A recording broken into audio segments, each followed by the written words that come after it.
فاسألوا أهل الذكر إن كنتم لا تعلمون. Maka ini kalimat ijma' salafus saleh harus kita bawa di dalam ranah ibadah kita, baik itu dalam ibadah ataupun di dalam akidah. Ya, ibadah itu adalah dalam pelaksanaan kewajiban, akidah itu adalah pelaksanaan keyakinan. Ya, ibadah ini amaliyah, baik itu qaul ataupun fi'il. Adapun ini akidah itu adalah keyakinan yang dibuktikan dengan apa? Lisan, ucapan dan juga perbuatan. Jadi landasan akidah Ahlussunnah wal Jamaah adalah bersumber dari Al-Qur'an dan hadis serta ijma' daripada salafus saleh. Kemudian yang kedua, prinsip daripada akidah Ahlussunnah wal Jamaah adalah menjadikan sunnah yang sahih sebagai hujjah yang mutlak. Ya, hujjah yang mutlak. Kemudian kita disuguhkan juga sama penulis oleh Al-Ustaz Yazid hafizahullah taala definisi daripada sunnah. Sunnah secara etimologi, secara bahasa, begitu juga sunnah secara terminologi, secara istilah. Maka kita Ahlussunnah wal Jamaah harus tahu istilah definisi daripada as-sunnah itu sendiri dari segi bahasa dan juga dari segi istilah agama kita. Kemudian bab selanjutnya atau pembahasan selanjutnya di bab yang kelima, kita disuguhkan dengan kehujahan as-sunnah. Dalil-dalil yang menerangkan bahwasannya sunnah itu merupakan hujjah. Sunnah itu menjadi landasan dalam ibadah kita. Baik itu dalil keterangan dari Al-Quran ataupun juga dalil yang berada dari hadis Rasulullah sallallahu alaihi wasallam itu sendiri, begitu juga dari asarnya para salafus saleh. Asar apa Pak? Asar sesuatu yang ditinggalkan, itu namanya asar. Asar bukan waktu sholat ya, nanti salah pula dengar. Asarnya salafus saleh. Asar itu waktu sholat asar ya, asar itu asar pakai ain pakai sad, ini hamzah dan sa. Asar itu adalah sesuatu yang telah ditinggalkan. Salafus soleh, generasi soleh yang terdahulu. Apa yang ditinggalkan oleh mereka? Keyakinan yang baik, ucapan yang baik, perbuatan yang baik. Ya. Kita lihat dalil yang menerangkan bahwasanya sunnah itu adalah merupakan hujjah yang wajib umat ini berpegang dan mengamalkannya. Sebagaimana hadis yang disabdakan oleh Nabi sallallahu alaihi wasallam yang dikeluarkan oleh Imam Al-Bukhari dari Abu Hurairah radhiyallahu ta'ala anhu, kullu ummati yadkhulunal jannata illa man aba. Setiap umatku mereka akan masuk ke dalam surga kecuali yang enggan, kecuali yang enggak mau. Qalu ya Rasulullah, wa man ya'ba? Kemudian para sahabat bertanya, siapa yang enggak mau, yang enggan untuk dimasukkan ke dalam surga ya Rasulullah? Kemudian Nabi sallallahu alaihi wasallam mengatakan, man ata'ani dakhalal jannah. Siapa yang mentaatiku maka dia akan dimudahkan masuk ke dalam surga. Wa man 'asani faqad aba. Siapa yang mendurhakaiku maka sungguh dia yang enggan untuk dimasukkan ke dalam surga. Maka orang yang enggan dimasukkan ke dalam surga adalah orang yang durhaka kepada Rasul. Apa ciri-ciri orang yang durhaka kepada Rasul? Tidak mau mentaati. Ciri-ciri anak durhaka apa? Tidak mau mentaati perintah orang tuanya. Diperintah malah ditinggalkan, dilarang malah dikerjakan. Itu ciri-ciri anak durhaka kepada orang tuanya. Maka demikian pula ciri-ciri umat ini durhaka kepada Rasulnya. Ketika ada perintah dia tinggalkan, ketika ada larangan malah dia kerjakan ya. Maka umat yang membangkang dan durhaka kepada Rasulnya, maka inilah golongan yang enggan untuk dimasukkan ke dalam surga, yang tentu tempat kembalinya kalau mereka tidak masuk dalam surga, mereka akan dimasukkan ke dalam neraka. Fal'iyadzubillah. Maka pilihannya sekarang umat Islam mau masuk surga atau mau masuk neraka. Masuk surga caranya taati Rasul. Tapi kalau dia tidak mau masuk surga, maunya masuk neraka, maka dia abaikan. Durhakalah dia, membangkanglah dia kepada Rasulnya sallallahu alaihi wasallam yang telah diutus oleh Allah Subhanahu wa taala. Maka cara agar kita bisa masuk surga dan bersama keluarga kita, taati Rasul. Maka ini yang harusnya kita ajarkan terlebih dahulu kepada anak-anak kita, ketaatan kepada Allah, kepada Rabb-Nya, juga ketaatan kepada Nabi dan Rasul-Nya Muhammad sallallahu alaihi wasallam. Ini dalil dari hadis yang menerangkan tentang sunnah itu adalah merupakan hujjah. Sekarang dalil dari asar salafus soleh, peninggalan atau peninggalannya salafus soleh, generasi orang-orang soleh terdahulu. Kita lihat perkataan daripada Abu Bakar As-Siddiq radhiyallahu ta'ala anhu yang wafat pada tahun 13 Hijriah. Dia berkata, lastu tarikan syai'an karena Rasulullah sallallahu alaihi wasallam ya'malu bihi. Aku tidak akan pernah meninggalkan sesuatu pun yang diamalkan oleh Rasul kecuali aku amalkan, ya. Aku tidak akan meninggalkan sesuatu pun yang diamalkan oleh Rasulullah sallallahu alaihi wasallam kecuali aku berupaya untuk aku amalkan. Ini harusnya menjadi prinsip kita yang mencintai Rasulullah sallallahu alaihi wasallam sebagaimana Abu Bakar mencintai Rasulullah sallallahu alaihi wasallam. Dia adalah orang yang paling mencintai Rasulullah sallallahu alaihi wasallam, dan kita lihat bukti cintanya Abu Bakar kepada Rasul apa? Berupaya mengerjakan apa yang dikerjakan oleh Rasulullah sallallahu alaihi wasallam. Maka harusnya demikian umat ini punya prinsip mengerjakan apa yang dikerjakan oleh Rasul. Fa inni akhsha in taraktu syai'an min amrihi an azik. Kenapa kok Abu Bakar ini berupaya dengan semaksimal mungkin mengerjakan apa yang dikerjakan oleh Rasulullah sallallahu alaihi wasallam? Karena dia khawatir kalau dia meninggalkan perintahnya Rasulullah sallallahu alaihi wasallam, sekalipun satu perintah dia tinggalkan, maka dia akan tersesat, akan tergelincir. Makanya doa kita, Rabbana la tuzigh qulubana ba'da id hadaitana wa hab lana min ladunka rahmah innaka antal wahhab. Rabbana la tuzigh qulubana, ya Allah jangan condongkan hati kami ke dalam kesesatan. Jangan jadikan kami tergelincir di dalam kemaksiatan, di dalam perkara yang tidak terdapat petunjuk dari Allah Subhanahu wa taala. Maka ini kekhawatirannya Abu Bakar As-Siddiq kalau beliau meninggalkan apa yang telah dilarang atau yang diperintahkan oleh Nabi sallallahu alaihi wasallam. Takut dengan beliau meninggalkan apa yang telah diperintahkan, itu akan menjadikan beliau tersesat, jauh dari jalan yang lurus yang terdapat petunjuk dari Allah Subhanahu wa taala. Maka dari perkataan Abu Bakar As-Siddiq juga kita mendapatkan pelajaran di antara yang menjadikan umat ini tersesat adalah ketika mereka meninggalkan apa yang menjadi perintah Rasul sallallahu alaihi wasallam. Dan di antara yang menjadikan umat ini senantiasa mendapatkan petunjuknya Allah Subhanahu wa taala adalah dengan berupaya menjalankan perintah Rasul sallallahu alaihi wasallam. Dan ini keutamaan mentaati Rasul. Sebelumnya kita sudah membahas dalilnya.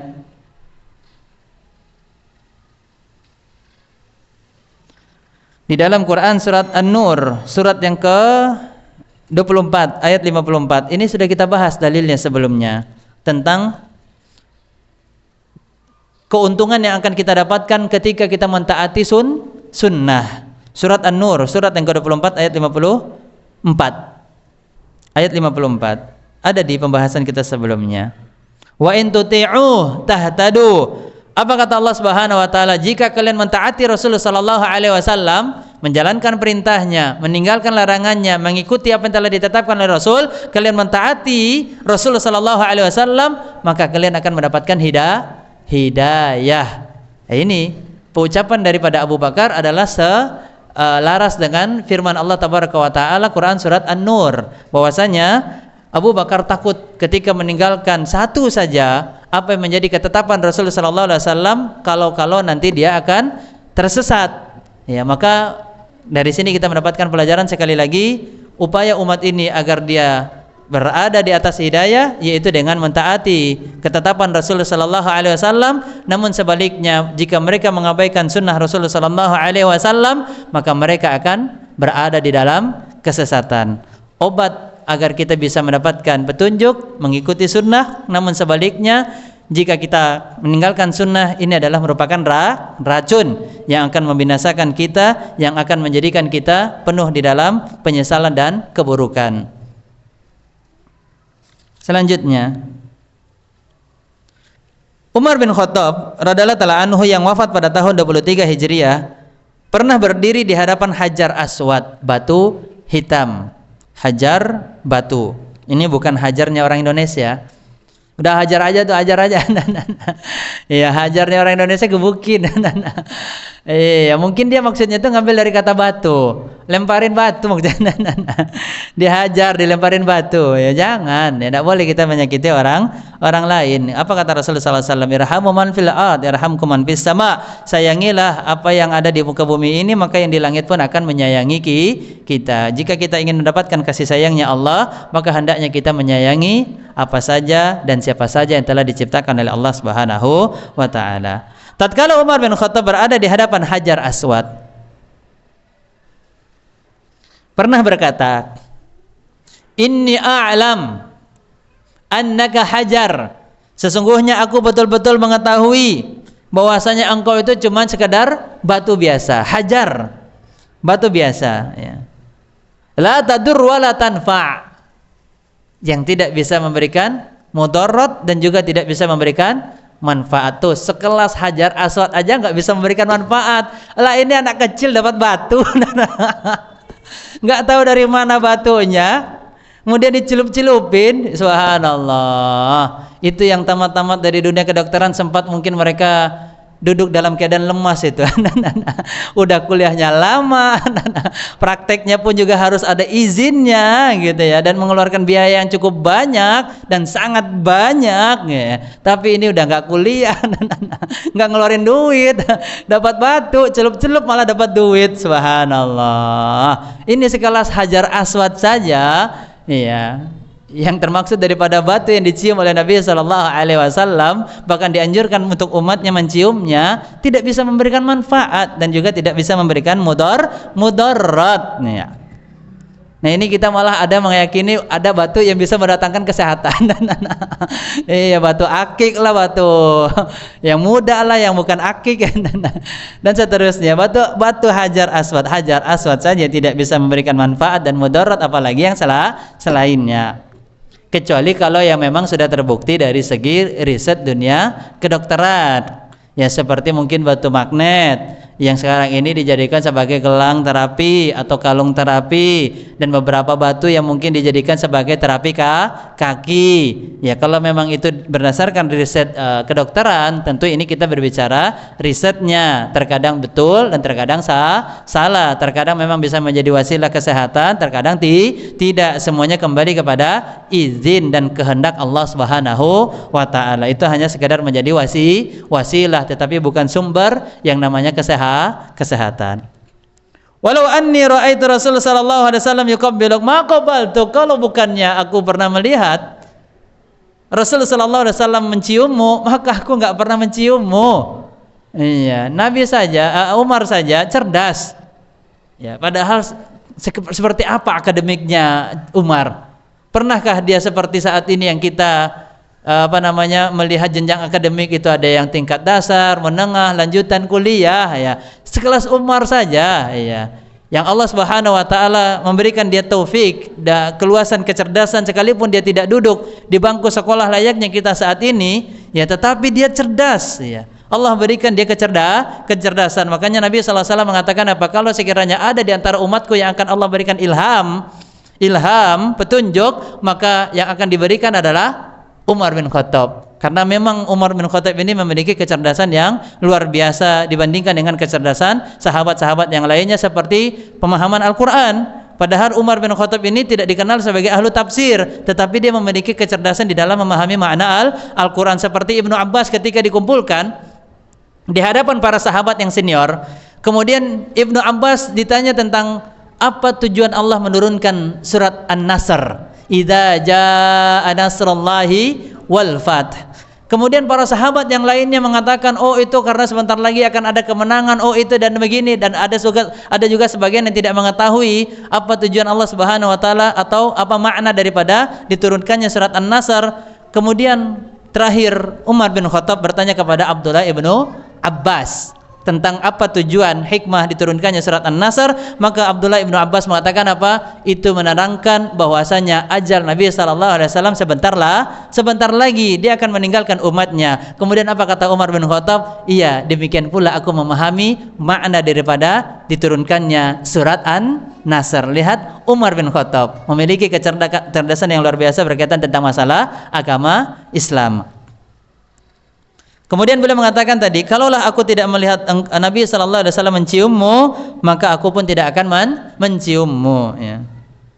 Kemudian Ali bin Abi Thalib mengatakan tentang berdirinya orang-orang ketika usungan jenazah lewat. Qad ra'ayna Rasulullah sallallahu alaihi wasallam qama faqumna wa qa'ada faqa'adna. Sungguh kami pernah melihat Rasulullah sallallahu alaihi wasallam berdiri, kami pun berdiri. Ketika beliau duduk, kami pun duduk. Nah, ini dia bentuk apa? Semangatnya para sahabat untuk mengikuti setiap apa yang dilakukan oleh Nabi sallallahu alaihi wasallam. Bahkan di dalam Kitabul Adab yang ditulis oleh Syekh Fuad Ibn Abdul Aziz Asy-Syalhub hafidhallahu taala, bahkan Nabi di dalam satu salatnya pernah menggunakan sandal, kemudian tiba-tiba beliau menanggalkannya. Para sahabat yang ketika itu melihat, sekalipun tidak tahu apa alasannya Nabi SAW menanggalkan sandal tersebut, mereka pun serentak menanggalkan sandalnya. Setelah selesai salat, Nabi bertanya, kenapa kalian menanggalkan sandal kalian? Ya kami melihat engkau menanggalkan, maka kami pun menanggalkan. Kemudian ada juga yang mengatakan bisa jadi ada larangan dari Allah Subhanahu wa taala yang turun di dalam salatmu sehingga kami tidak mengetahuinya, dan kami khawatir hal seperti ini, salat dengan menggunakan sandal, ada termaksud daripada yang dilarang oleh Allah Subhanahu wa taala. Lihat, mereka khawatir, takut kalau menyelisih apa yang dilakukan oleh Nabi sallallahu alaihi wasallam. Maka seperti inilah harusnya antusiasme, semangat, kegigihan, kesungguh-sungguhan yang dimiliki oleh umat Islam berupaya menjalankan apa yang diperintahkan oleh Nabi sallallahu alaihi wasallam dan meninggalkan dengan penuh sungguh-sungguh apa yang dilarang oleh Rasulullah sallallahu alaihi wasallam, dan tidak mengamalkan apa yang tidak diamalkan oleh Rasul sallallahu alaihi wasallam. Ini adalah bentuk bukti cinta umat Nabi sallallahu alaihi wasallam kepada Rasulnya Muhammad sallallahu alaihi wasallam. Kemudian selanjutnya,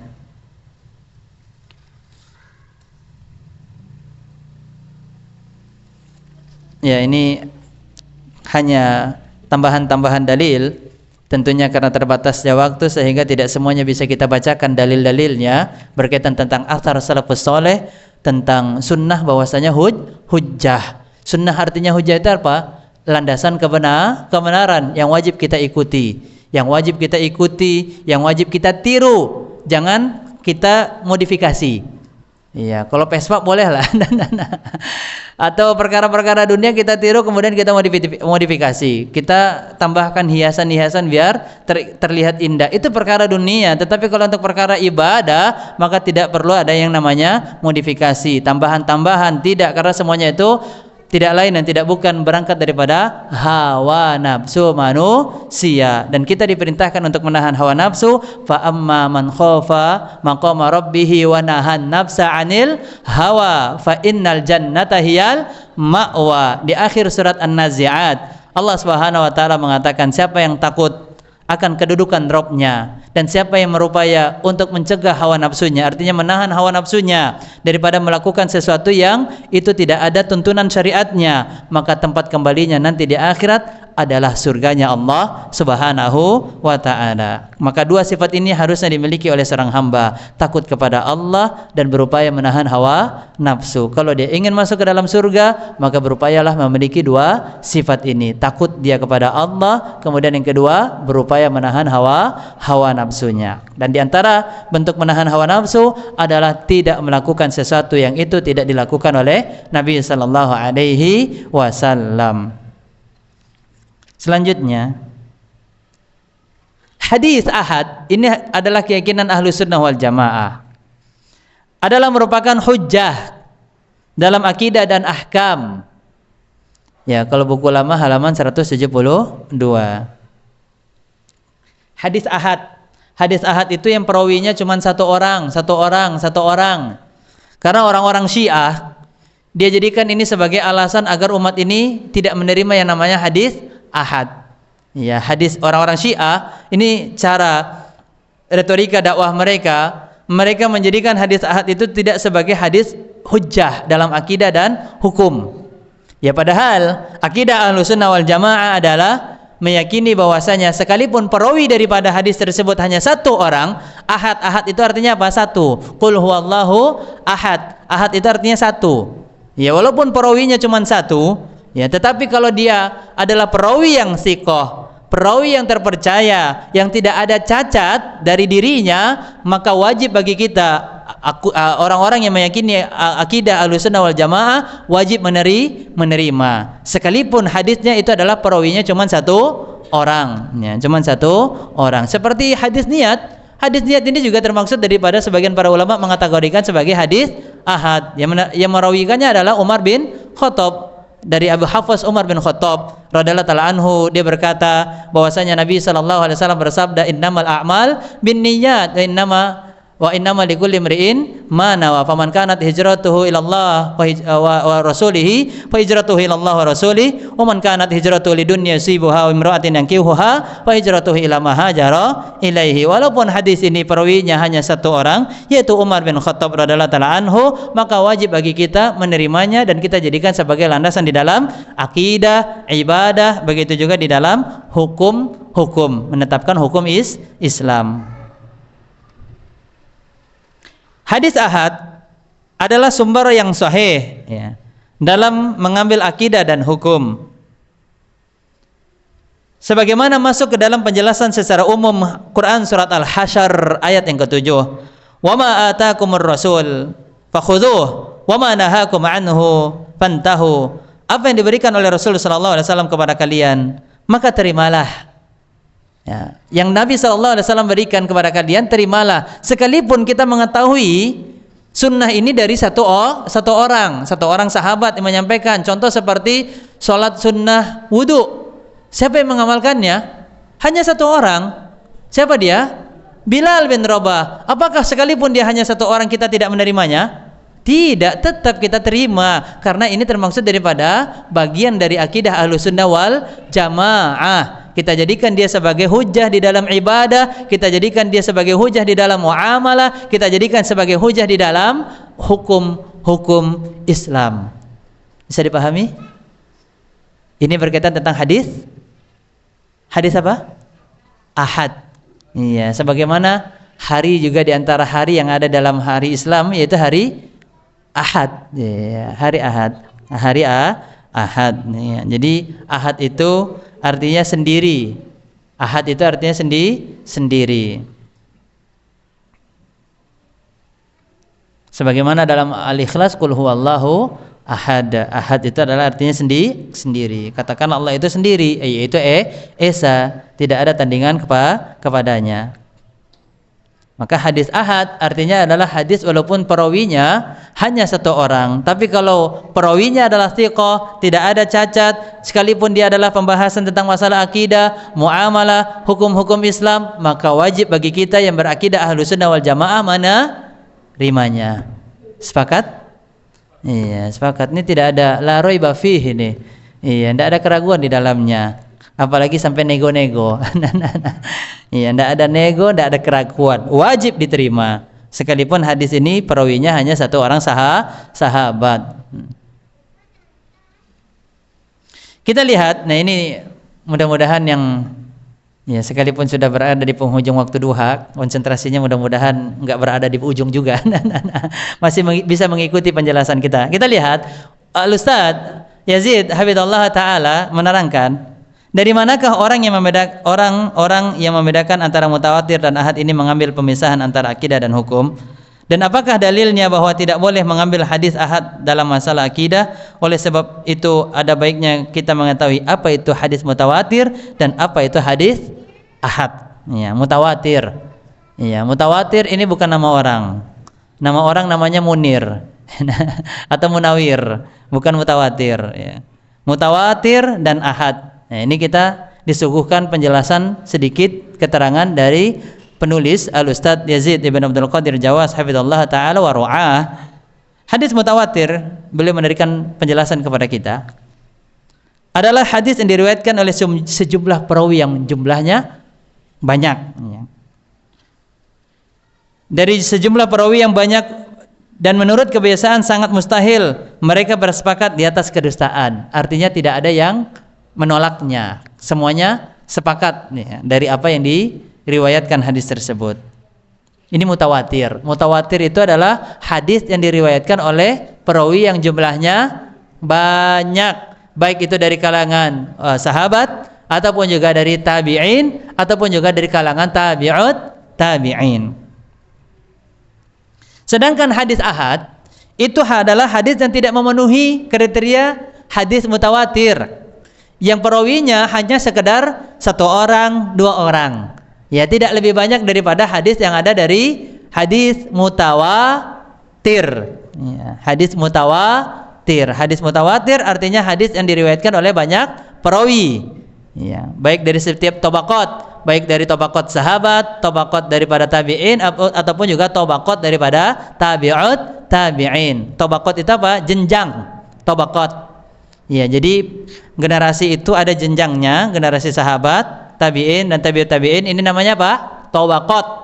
Tabaqat. Ya. Bukan maqamat. Ya, tabaqat, maqamat itu beda lagi kedudukan. Tabaqat itu adalah artinya apa? Jenjang.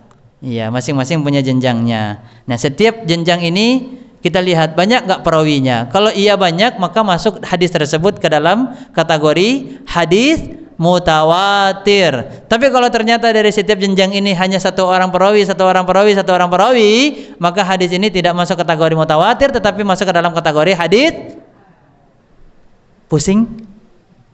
Alhamdulillah. Kalau pusing, ucapkan alhamdulillah. Tanda kita sedang apa? Proses mencerna, memahami ilmu. Iya. Bahkan sama Ustaz Erwandi, beliau sengaja membuat kita itu pusing, kata beliau. Biar kalian apa? Biar kalian pusing. Karena dahulu ketika kita belajar pun, kata beliau, betul-betul kita ini apa? Berupaya konsentrasi dengan penuh. Ya, sampai-sampai di waktu itu bisa jadi kita ada yang tidak paham. Kita coba lagi memahami di lain kesempatan, bertanya kepada syekhnya dengan pembahasan yang sama, atau kita minta kembali diterangkan dengan pembahasan yang sama, atau kita minta diterangkan dengan teman-teman kita pembahasan yang sama. Karena bisa jadi dalam penjelasan yang pertama kali kita tidak paham, yang kedua kali bisa jadi juga masih belum paham, yang ketiga kali sedikit paham, yang keempat kali mulai paham, yang kelima kali paham betul, ya. Yang keenam kali suhu, ya, insya Allah. Maka semuanya butuh proses, ya. Sama seperti gula yang masuk ke dalam air panas, ya. Kita mencairkan gula biar bisa manis air tersebut butuh proses.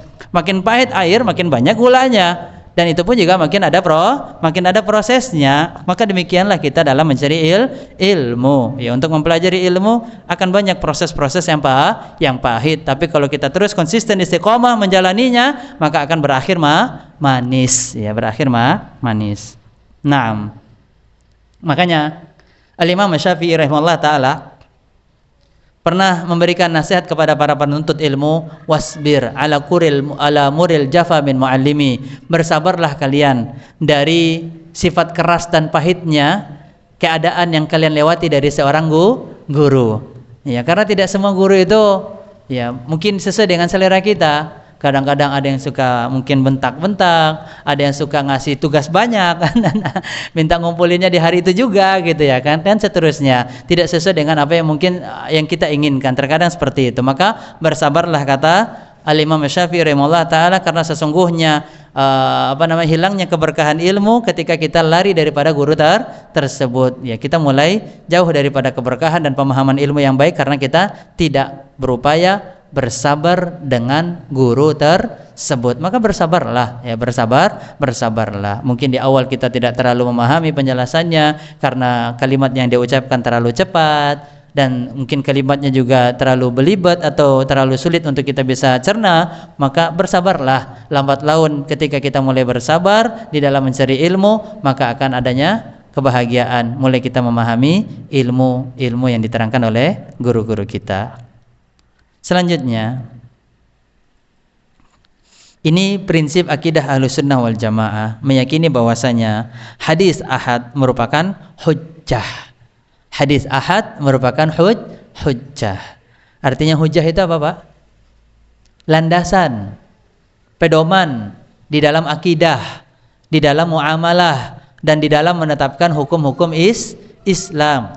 Jadi hujjah itu dalam 3 hal, dalam keyakinan, dalam muamalah, dan juga di dalam menetapkan hukum Islam. Ya. Maka ketika ada hadis, walaupun itu adalah perawinya 1 orang, 2 orang dari setiap tabaqat, tidak banyak, dia adalah hadis ahad, tetapi bercerita tentang masalah akidah, maka wajib kita terima. Berbicara tentang muamalah, wajib bagi kita terima. Kemudian berbicara tentang masalah menetapkan hukum-hukum Islam, maka wajib kita menerima, kita membenarkan, dan kita amalkan. Dalil-dalil wajibnya mengambil hadis ahad dalam masalah akidah. Nah, ini luar biasa. Allah Subhanahu wa taala memberikan taufik kepada guru kita Al-Ustadz Yazid hafizallah ta'ala di dalam menyusun karya ilmiahnya, sehingga kita itu betul-betul dikasih proses yang baik. Setelah kita dikasih keterangan bahwasanya hadis ahad itu adalah hujjah, kemudian dikasih penjelasan apa itu hadis ahad, apa itu perbedaan dengan hadis mutawatir, sekarang dikuatkan lagi dalilnya. Jangan hanya sekadar mengatakan ini hujjah, ini adalah ada, oh ya, tapi kita nggak tahu dalilnya apa. Ya ini dikerjakan, udah yang penting kerjain. Ini wajib terima, penting diterima aja. Tapi kita nggak tahu dalilnya. Dan inilah, masya Allah, tabarakallah, Allah memberkahi keilmuan daripada Ustadz Yazid hafizallah ta'ala, sehingga semua ilmu yang beliau susun ini betul-betul menjadi jenjang yang memudahkan kita para penuntut ilmu di dalam memahami agama ini. Selanjutnya beliau kuatkan hujjah bahwasanya hadis ahad ini adalah merupakan yang wajib diterima walaupun itu di dalam masalah akidah. Dalil yang pertama adalah surat yang terdapat di dalam Quran At-Taubah ayat 122.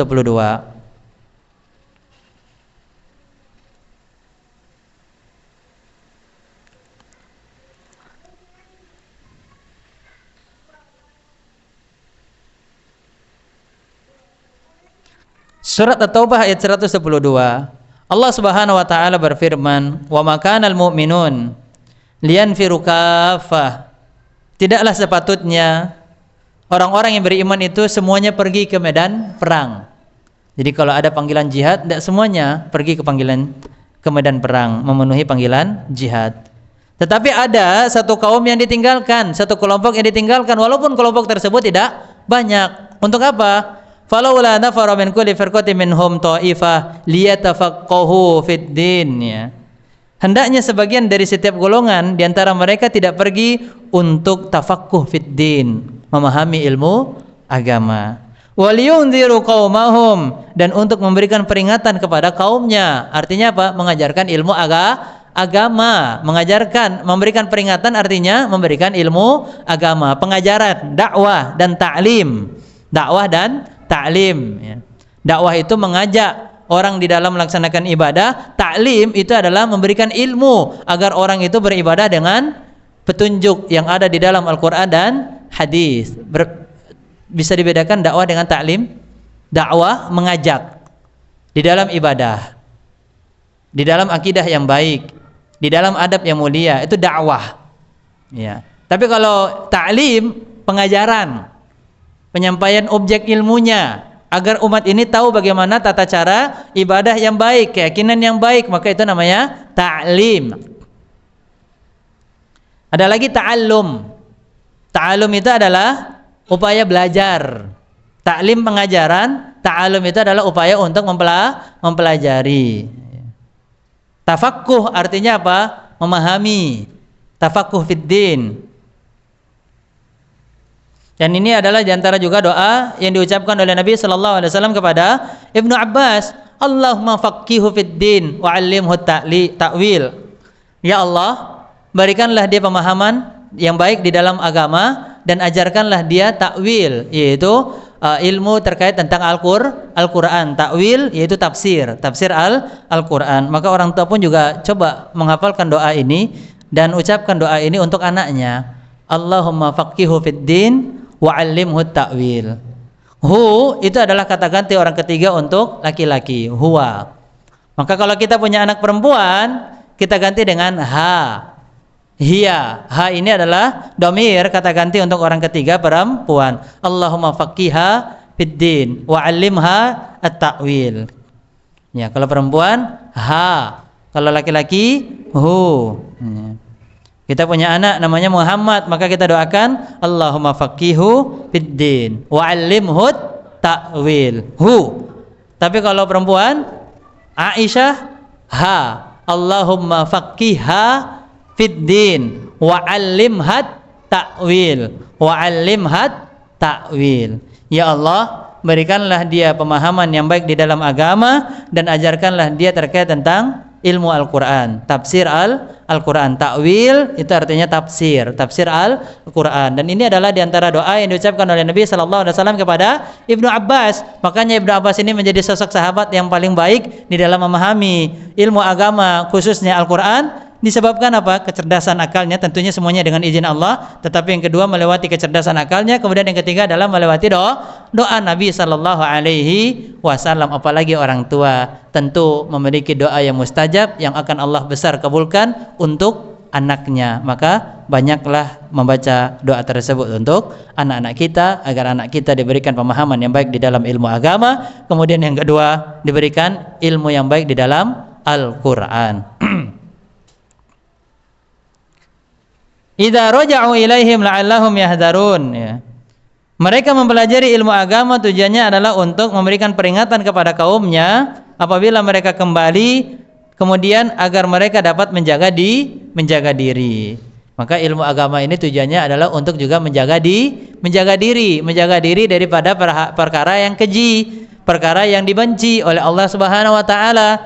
Perkara yang dimurkai oleh Allah kita dijaga dengan ilmu agama. Maka ini yang harus dipahami juga oleh para penuntut ilmu. Ketika dia mempelajari ilmu, maka hendaknya ilmu tersebut memberikan manfaat untuk dirinya, yaitu dijauhkan daripada hal-hal yang dibenci dan dimurkai oleh Allah Subhanahu wa taala. Contohnya perkara yang dibenci apa, Pak? Yang kita pahami di dalam istilah fikih, makruh. Bahkan ini makruh. Makruh itu artinya apa bahasa Indonesianya? Yang dibenci. Bagaimana seorang muslim dia mau dibenci oleh Allah Subhanahu wa taala? Ya, bagaimana seorang yang berakal cerdas, murid, apakah mau dia dibenci oleh gurunya? Enggak mau.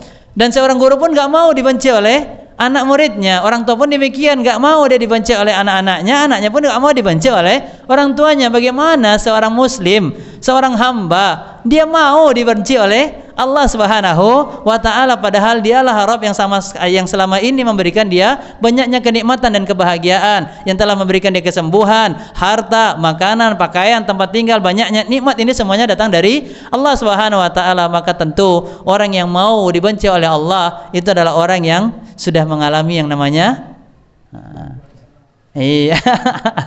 ya, penyakit di dalam fitrahnya. Ya, fitrahnya sudah mulai rusak, sehingga yang dia ucapkan itu di luar daripada apa yang harusnya diyakini dan diamalkan oleh umat Islam.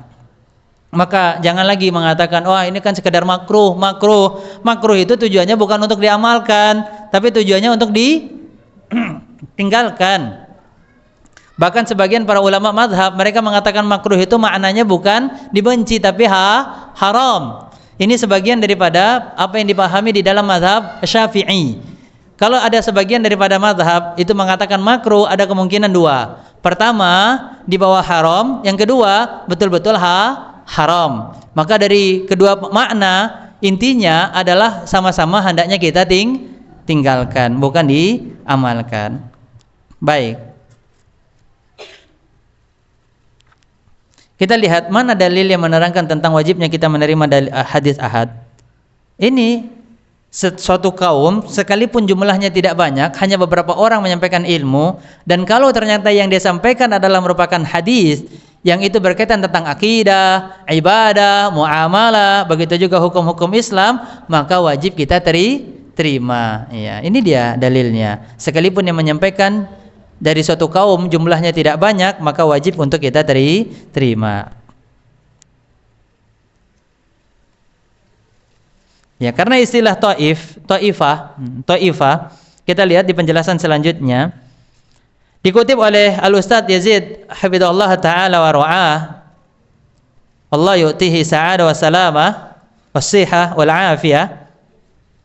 Beliau penulis hafizahullah ta'ala mengkutip makna ta'ifah itu dalam bahasa Arab artinya adalah untuk menerangkan satu orang atau lebih. Itu dia.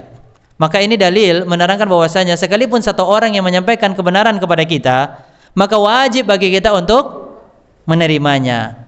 Ya. Dan dalil ini juga menerangkan kepada kita sekalipun yang menyampaikan kebenaran adalah anak kecil. Anak kecil.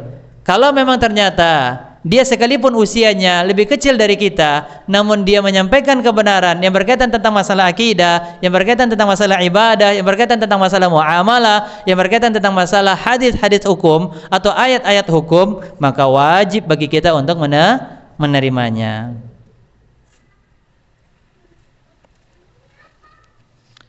Adapun kita lihat di antara bentuk hadis ahad itu adalah diutusnya para nabi. Ya, nabi itu kan diutus sendiri-sendiri.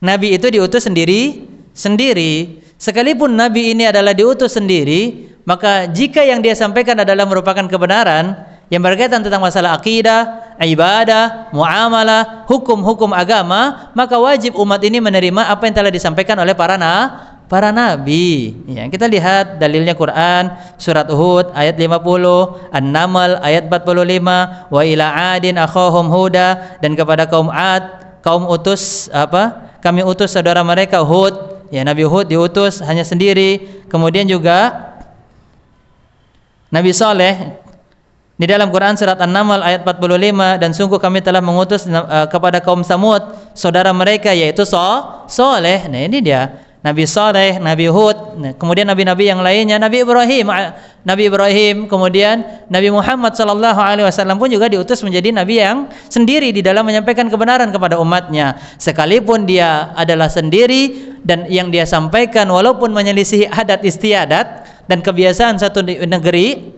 maka jika yang dia sampaikan adalah merupakan wahyu yang betul adanya dari Al-Quran dan hadis, maka wajib bagi kita untuk menerimanya. Maka ini yang berkaitan tentang masalah hadis ahad. Hadis ahad. 6. Dan yang terakhir, ya.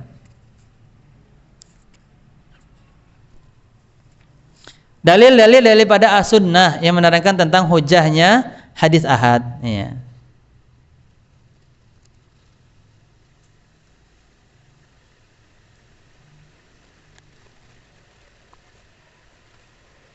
Kita lihat yang terakhir pembahasan kita lewati ini, Masya Allah, Tabarakallah, Jazakallahu khairan kepada Ustadz Yazid Hafidhullah Ta'ala. Begitu banyak beliau mengkutip dalil-dalilnya, tetapi sekali lagi karena terbatasnya waktu sehingga tidak semua dalil yang beliau kutip ini kita bisa bahas dan kita kaji secara terperinci. Hanya mungkin beberapa saja, yang tentunya beberapa saja ini tidak mewakili semua faedah yang ada dari kitab tersebut, ya. Maka tidak bisa kita ambil satu potong dua potong saja sebenarnya. Seharusnya kita baca semuanya. Maka saya penuh harapan dari pribadi kepada jamaah sekalian di waktu-waktunya yang luang untuk bisa ditambahkan untuk membaca dalil-dalil yang sudah kita lewatkan agar menambah mantap pemahaman dan akidah, keyakinan kita terhadap agama yang kita saat ini yakini dan kita anut dari penjelasan-penjelasan yang ada di dalam kitab mulia dengan manhaj salaf. Dari Anas bin Malik, ini dalil yang kedua, bahwasanya penduduk Yaman datang menemui Nabi SAW, kemudian mereka berkata, wahai Rasulullah, utuslah bersama kami seorang yang akan mengajari kami as-sunnah dan Islam. Ya, dari sini kita mendapatkan pelajaran bahwasanya beginilah harusnya penuntut ilmu. Kita yang datang kepada guru, kita yang mencari. Iya, kalau kita memang butuh untuk mendapatkan ilmu, kita yang mendatangi ilmu. Al-ilmu yu'ta wa la ya'ti, ilmu itu didatangi, bukan datang sendiri, ya.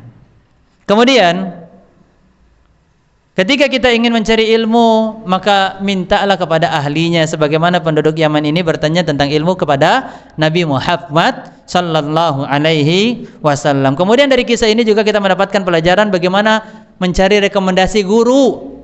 Apakah guru itu bermanhaj salaf, berakidah Ahlussunnah wal Jamaah, akidahnya lurus sesuai dengan fitrah yang diterangkan di dalam Al-Qur'an dan hadis-hadis Rasulullah sallallahu alaihi wasallam. Kita adalah orang yang awam, buta, tidak bisa menilai seseorang. Sekalipun dia telah duduk di bangku-bangku perkuliahan yang jurusan fakultas syariah, bukan berarti itu adalah merupakan jaminan bahwasanya orang tersebut memiliki akidah yang lurus, akidah Ahlussunnah wal Jamaah, memiliki pemahaman yang baik daripada ayat Al-Qur'an ataupun pemahaman yang baik daripada hadis-hadis Rasulullah sallallahu alaihi wasallam. Maka bagaimana caranya agar kita bisa mengetahui rekomendasi guru yang baik? Bertanya kepada ahlinya. Fas'alu ahla dzikri in kuntum la ta'lamun. Kita bertanya kepada guru kita senior, kita tanya kepada ustadz kita yang senior, yang sudah lama berdakwah tentang manhaj salaf, yang kita tahu dia memiliki akidah Ahlussunnah wal Jamaah. Maka kita tanya, minta rekomendasinya. Ustadz, di kampung kami ada ustadz fulan, fulan dan fulan. Kira-kira di antara ustadz fulan ini kepada siapa kita harus belajar dari mereka? Ya, kira-kira ada rekomendasi atau tidak? Seperti itulah di antara cara tahapan kita mencari guru. Sebagaimana Ahlul Yaman, mereka datang kepada Nabi SAW membutuhkan guru, bertanya kepada betul-betul orang yang mengetahui sosok siapa yang akan dijadikan sebagai guru yang menyampaikan tentang Al-Quran dan hadis Rasulullah SAW. Rekomendasi guru, bukan rekomendasi panitia kajian. Iya, kadang-kadang kita ngambil rekomendasi dari panitia kajian. Contoh Ustadz Fulan yang tadi ini yang menyampaikan tentang syu'ara. Saya pernah mendapatkan dia hadir di majelis-majelis yang itu terdapat ustadz-ustadz sunnah di dalamnya. Mereka para panitia ini terkecoh dengan casingnya, terkecoh dengan penyampaiannya, sehingga mereka menganggap bahwasanya ustadz ini adalah betul-betul yang memiliki pemahaman yang baik, yang lurus, sesuai dengan ulama-ulama tafsir, ulama-ulama terdahulu daripada salafus saleh. Tapi ternyata lambat laun, alhamdulillah, Allah menampakkan yang namanya kesalahan-kesalahan dan keyakinan-keyakinan yang salah, penjelasan-penjelasan yang batil, dan akhirnya dari beberapa pengurus-pengurus kajian tersebut tidak lagi mengundang ustadz tersebut. Nah, ini dia kekeliruan. Kenapa kok bisa berhasil mengundang ustadz tersebut? Karena tadi hanya tertipu daripada retorika, dari penyampaian.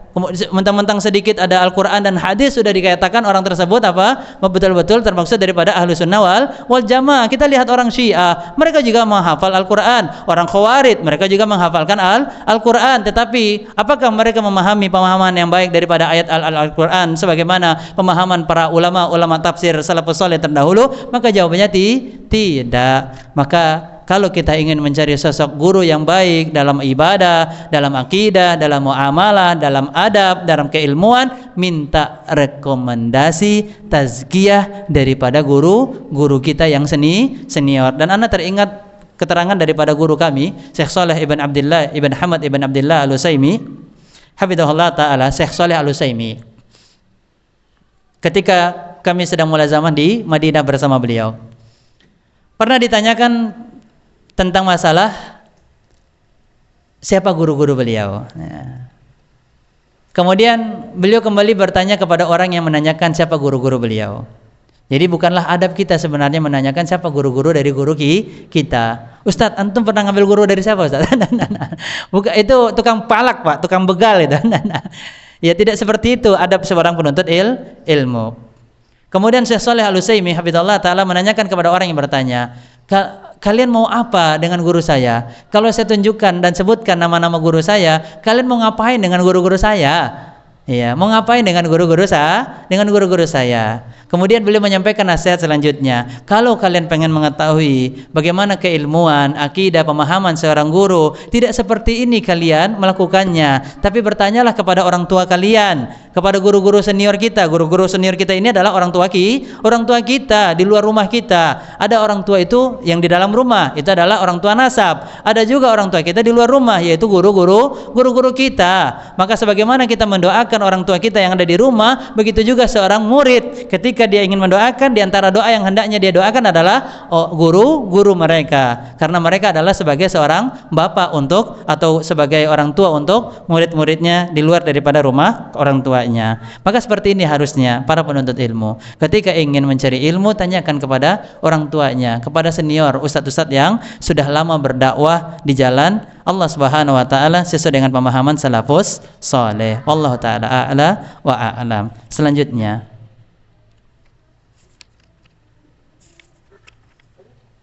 ya, di sini penulis juga menerangkan Al-Ustadz Yazid hafizahullah taala keterangan para ulama tentang hadis ahad. Nah, seperti apa mereka para ulama di dalam menyikapi hadis ahad. Ini banyak sekali, tetapi ya qadarullah dengan terbatasnya waktu maka tidak semuanya kita akan bisa membahasnya. Bahkan kita lewati, silakan nanti Bapak Ibu yang memiliki buku silakan dibaca keterangan para ulama tentang hadis ahad. Selanjutnya, yang terakhir yang mungkin kita bahas secara singkat saja, poin yang ketiga. Memahami nas-nas syar'i berdasarkan perkataan ulama salaf, tafsir mereka. Ini dia. Iya. Upaya agar kita bisa membongkar kedok-kedok kajian yang terbungkus seolah-olah seperti pemahaman yang baik, ya. Maka caranya adalah apa? Memahami nas-nas syar'i, dalil-dalil syar'i yang ada dari Al-Qur'an. Nas itu apa? Dalil. Nas itu adalah dalil, dan nas itu ada dua. Dua sumbernya, Al-Qur'an dan hadis, ya. Dan di dalam memahaminya itu ada dua caranya. Pertama nakli, dan yang kedua akli, ya. Itu nasun. Nas itu artinya pada dalil-dalil syar'i, dan itu sumbernya hanya dua, Al-Qur'an dan hadis, ya. Ini sumber kebenaran yang mutlak. Ditambahkan tadi apa? Ijma' para salafus saleh. Berdasarkan perkataan ulama salaf. Nah ini dia. Maka tidak salah ketika kita mendapatkan penjelasan dari salah seorang ahlul ilmi, kemudian tidak dikuatkan dengan penjelasan ulama salafus saleh, maka coba kita tanyakan, Ustadz, kira-kira tadi seperti contoh asy'ara, ada enggak ulama-ulama dahulu salafus saleh yang mereka menerangkan makna asy'ara itu adalah merupakan musik? Ya. Apakah ada ulama-ulama terdahulu menerangkan makna demikian yang sama dengan apa yang kita ucapkan? Dan kalaupun ada, kita lihat apakah ada yang membantah kalimat yang sama. Jadi ada ulama salaf katakan A, tapi ternyata ada ulama salaf yang membantah, yang menerangkan kalimat B. Oh, ternyata yang diyakini oleh A ini salah, ya. Dan ternyata yang membantah jumlahnya banyak. Maka sekarang mana yang kita akan pakai? Pendapat yang A atau pendapat yang B? Pendapat yang B, karena yang membantah kebatilan tersebut, membantah keyakinan yang salah tersebut jumlahnya lebih banyak daripada yang membenarkan kebatilan tersebut. Contoh seperti Ibnu Hazm Az-Zahiri, dia menghalalkan musik. Dia salah satu daripada ulama yang menghalalkan musik. Ya, betul, ada ulama yang menghalalkan musik. Maka kalau kita cari-cari yang mau dihalalkan, banyak yang menghalalkan memang. Isbal ada yang menghalalkan, riba ada yang menghalalkan, zina bisa jadi juga ada yang menghalalkan. Ya, contohnya pacaran religi. Iya, pacaran Islami. Kemudian nonton bioskop juga ada yang menghalalkan, dan seterusnya. Selama itu menambahkan keimanan kita, Masya Allah. Selama bioskopnya itu ada hijabnya, gimana ceritanya bioskop ada hijabnya, dan seterusnya. Banyak. Kalau kita pengen cari-cari yang halal, itu pasti ada penjelasannya. Tetapi kan namanya agama kita itu tidak semuanya halal. Ada yang halal dan juga ada yang haram. Ada perintah, ada larangan. Ada sesuatu yang disukai oleh Allah, ada sesuatu yang tidak disukai oleh Allah Subhanahu wa taala. Inilah agama kita. Tidak semuanya itu halal ala tul. Semuanya jadi halal gitu ya. Enggak ada seperti itu agama Islam. Ada yang halal, ada yang haram, ada yang perintah, ada yang larangan, ada yang dibolehkan, ada yang tidak diperbolehkan di dalam agama ini. Ibnu Hazm Az-Zahiri rahimahullah ta'ala menghalalkan musik, tetapi ulama-ulama yang mengharamkan musik jumlahnya banyak. Bahkan seluruh ulama mazhab, Imam Malik bin Anas, kemudian imam yang mazhab yang paling tua Abu Hanifah, Imam Malik bin Anas, kemudian imam yang ketiga Muhammad bin Idris Asy-Syafi'i rahimahullah ta'ala, begitu juga Imam Ahmad bin Hanbal, dan semua imam-imam mazhab ini rahmatullah alaihim mengharamkan yang namanya musik. Adapun keterangan pengecualian itu tidak bisa dibawa ke dalam perkara-perkara yang berbeda. Contoh pengecualian yaitu adalah musik bagi pernikahan wanita. Dan itu pun juga bukan seluruh alat musik yang diperbolehkan. Yang hanya diperbolehkan itu adalah rebana. Dan rebananya pun juga bukan ditambahkan dengan kecrek-kecreknya. Karena rebana sekarang kan udah ada kecrekannya. Tidak, murni rebana yang terbuat daripada kulit. Ya sudah, itu pun juga hanya sekedar di acara walimah di bagian pengantin perempuan dan untuk hiburan pengantin perempuan. Ya, adapun untuk yang selain daripada itu tidak ada. Maka coba kita kalau mendapatkan penjelasan daripada ulama-ulama ahlul ilmi yang kita lihat memang dia adalah merupakan sosok ahlul ilmi, kita lihat penjelasan dia. Apakah yang dia terangkan itu ada juga diiringi dengan penjelasan daripada ulama salafus saleh terdahulu atau tidak? Ya. Kemudian ambil tafsir mereka. Ya, maka tafsir para ulama dahulu udah banyak. Ada dari tafsir Ibnu Katsir, ada tafsir Al-Qurtubi, ada tafsir Al-Baghawi, dan seterusnya. Banyak sekali tafsir-tafsir yang telah disusun oleh para ulama, dan keberadaan buku tersebut ada saat ini di masa kita. Sekarang tinggal kita saja apakah mau meluangkan waktu kita untuk menelaah membaca kitab-kitab tafsir tersebut. Nah, kita mulai daripada yang singkat-singkat terlebih dahulu, yang ringan-ringan. Di antaranya adalah Taisir Kalimur Rahman fi Tafsir Kalamil Mannan yang ditulis oleh gurunya Syekh Muhammad ibn Shalih Al-Utsaimin, yaitu Syekh Abdurrahman bin Nasir As-Sa'di. Kemudian juga ada lagi tafsir selanjutnya yang ringan, tafsir Syekh Muhammad ibn Shalih Al-Utsaimin, atau yang kita kenal dengan tafsir Ibnu Utsaimin, dan seterusnya. Ini adalah tafsir-tafsir yang ringan, yang penjelasan mereka itu juga tidak jauh daripada penjelasan ulama tafsir salafus saleh yang hidup di zaman dahulu. Wallahu taala a'la wa a'lam. Maka sampai di pembukaan pembahasan poin yang ketiga saja yang bisa kita bahas di kesempatan hari ini. Semoga sedikitnya ilmu yang kita bahas pada siang hari ini menjadi ilmu yang bermanfaat. Semoga Allah Subhanahu wa taala senantiasa mengukuhkan iman kita di atas Al-Quran dan sunnah Rasulullah Sallallahu Alaihi Wasallam. Semoga kita dijauhkan daripada ulama-ulama yang buruk, ulama-ulama yang menyimpang. Semoga Allah Subhanahu Wa Taala senantiasa memberikan kita hidayah untuk istiqomah di dalam kebaikan dan ketaatan. Semoga Allah Subhanahu Wa Taala menjauhkan kita dari segala fitnah dan keburukan. Semoga Allah Subhanahu Wa Taala mewafatkan kita semuanya dalam keadaan husnul khatimah. Wassallallahu ala nabiyina Muhammadin wa ala alihi wasahbihi wasallam. Wa akhiru da'wana alhamdulillahi rabbil alamin. Wa sallallahu ala nabiyina Muhammadin wa ala alihi wa sahbihi wasallam. Wa akhiru da'wana alhamdulillahi rabbil alamin. Subhanakallahumma wa bihamdika asyhadu an la ilaha illa anta astaghfiruka wa atubu ilaik. Jazakumullahu khairan. Assalamualaikum warahmatullahi wabarakatuh.